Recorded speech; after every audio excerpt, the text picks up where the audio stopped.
I had my first experience when I was 21. I went and spent a month in New York when I was in college, and I had, grown up in Kentwood, and suddenly I have this month in New York, and it's the early 80s. It was like a coming home. It was like, this is my tribe. These are my people. It felt like a homecoming. In Grand Rapids, it's like you feel like you're hitting this cultural ceiling. It's like you're that palm tree at the Meyer Gardens, and you want to break through. New York seemed like the jungle.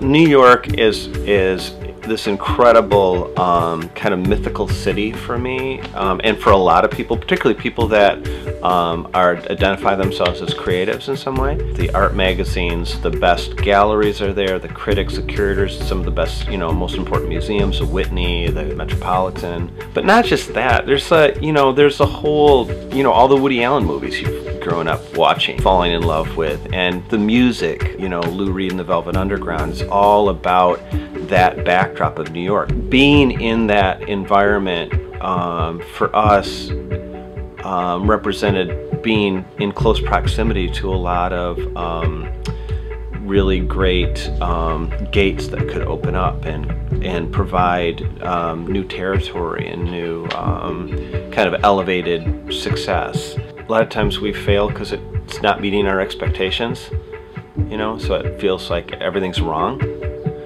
A big example of that for me would be when our family moved to New York. We had this notion that we were going to be there at least 10 years. We thought we'd buy a place, live there for 10 years, sell it, make a killing, and move to the south of France and sort of grow old there, And we lasted a year. We came back not quite with our tail between our legs, but it was a hard year. And it didn't turn out like we thought. We thought we'd maybe be friends with Bono, Our ability to adapt, to move slowly, our ability to drain the money out of our savings moved rapidly. And so on a lot of levels it felt like a failure.